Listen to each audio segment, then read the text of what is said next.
La variedad de temas y de problemas conectados con el tópico de la conciencia en la filosofía de la mente es asombroso. Para empezar, está la cuestión misma de la naturaleza de la conciencia.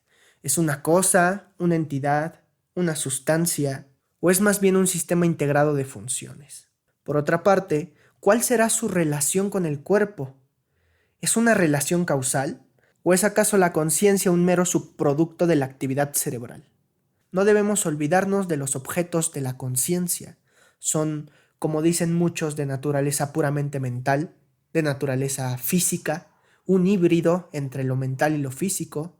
Por otra parte, ¿puede la conciencia ser objeto de sí misma? ¿Hasta dónde puede extenderse la jerarquía a que esto da lugar? La conciencia de la conciencia de la conciencia de la conciencia ad infinitum. Entre estos problemas también nos topamos con la peculiar conexión entre la conciencia y el yo. ¿Sirve la conciencia para identificar el yo? ¿El yo es parte de la conciencia? Etcétera, etcétera. Bienvenidos a Cerca del Alma. Como vemos, son muchas las interrogantes asociadas con el misterio de la conciencia. Muchos teóricos, directa o indirectamente, han intentado abordar ese tópico.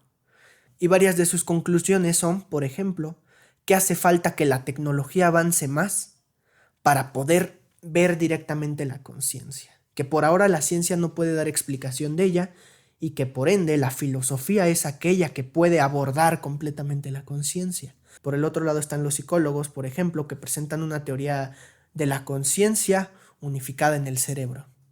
Es por eso que lo que haré a continuación es emplear la filosofía del lenguaje, específicamente los argumentos wittgensteinianos, para intentar esclarecer de cierta manera estos enigmas que son generados o que se pueden generar. Tal vez sea pertinente empezar aclarando el método de investigación que Wittgenstein realiza al respecto. Quiero aclarar que varias de las elucidaciones que presentaré son también extraídas de la filosofía de Norman Malcolm, el cual se basa en el método wittgensteiniano para poder realizar estas elucidaciones. Entonces, ¿cuál es este método? Es el de ofrecer elucidaciones a través de las descripciones de los usos de las palabras. Lo primero que habría que decir es que si nos fijamos en el uso de la palabra, no vamos a encontrar uno, sino dos conceptos de conciencia. Esto es, un uso transitivo y un uso intransitivo de conciencia. En el primer caso decimos que alguien está consciente de algo. En el segundo decimos que alguien está consciente simpliciter. En un caso hay expresiones como estoy consciente de X, estoy consciente de su engaño, estoy consciente de que no pasaré la materia, lo que quieran. En ese caso sí podemos hablar de los objetos de la conciencia. Es en el caso de, por ejemplo, las sensaciones. Tener un dolor es lo mismo que estar consciente de ese dolor. Por otro lado, hay otro uso de conciencia cuya función no es apuntar a objetos de ninguna clase. Por ejemplo, alguien puede recobrar su conciencia y cuando eso pasa nosotros no decimos que la persona fija su atención en un objeto.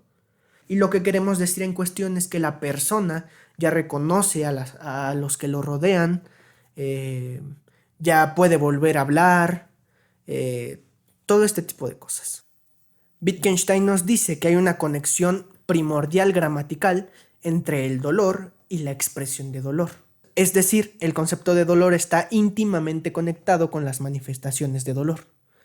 Un grito, un rostro de dolor, las cejas arrugadas, lo que ustedes se imaginen. Y si estas manifestaciones no se dieran, sería imposible construir el concepto de dolor. Es de esa premisa desde la que Malcolm parte. Y la principal consecuencia de esto es que no tiene el mínimo sentido hablar de dolores inconscientes o de dolores que están ahí pero que no se sienten. Mucha de la filosofía de la mente se derrumba con observaciones tan simples como esta. Es cierto que en relación con nuestros dolores podemos, por ejemplo, en ocasiones especiales, decir que uno tiene un dolor que no siente. Lo que pasa es que en casos así uno siempre está preparado en brindar una explicación en virtud de lo que acontece. Por ejemplo, alguien puede estar distraído y puede olvidarse de el dolor de muelas que tiene, ¿no? Por un momento. O imaginemos un caso, un mexicano promedio que tiene un dolor de pie que le impide caminar en la medida de lo posible, y entonces suena la alarma sísmica. La persona se va a olvidar por completo del dolor y va a salir corriendo. Lo que en todo caso está claro es que la idea de un dolor no sentido, es decir, un dolor sin manifestaciones conductuales, incluso en todo caso, no puede ser un dolor primigenio. Pero bueno, nosotros preguntémonos, ¿qué decimos de alguien que está consciente?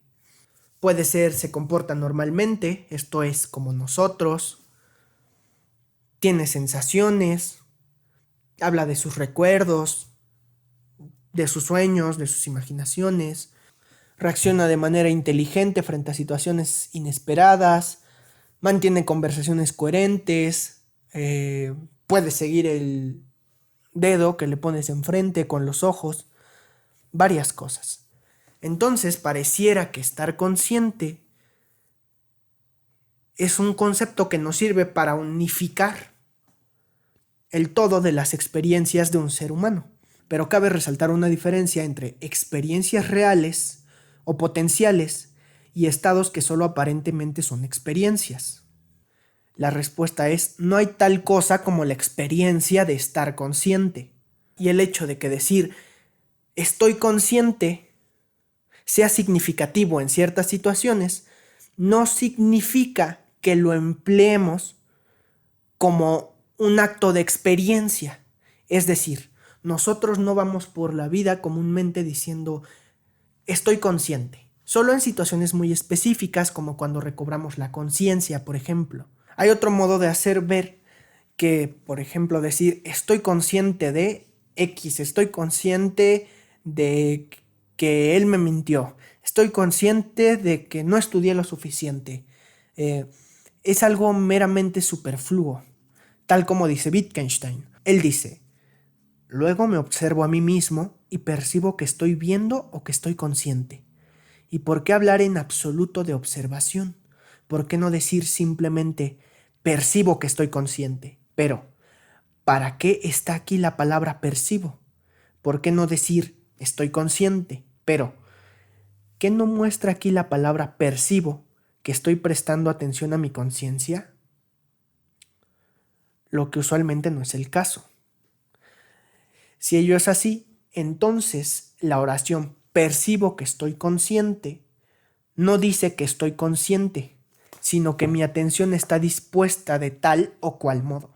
Y alguien más podría argumentar: oye, ¿pero acaso no es una experiencia particular lo que ocasiona que diga estoy de nuevo consciente? ¿Qué experiencia? ¿En qué situaciones decimos eso? Nadie va y dice Oh, amigo, estoy consciente de que mi novia me engaña. y de pronto dice ¿Qué estaba diciendo? No, no, ella no me engaña y es genial. Espera, estoy de nuevo consciente de que mi novia me engaña. ¿se dan cuenta? Es un completo sinsentido. Nadie se expresa así. Por ejemplo, para Descartes, mi conciencia es un estado peculiar de mí, esto es, el estado esencial de mi yo, y por consiguiente, algo que solo yo podría comprender o captar tal como realmente es. Es decir, uno está encerrado en la cueva de la conciencia, y uno mismo es el que tiene el acceso a su propia conciencia, no otras personas.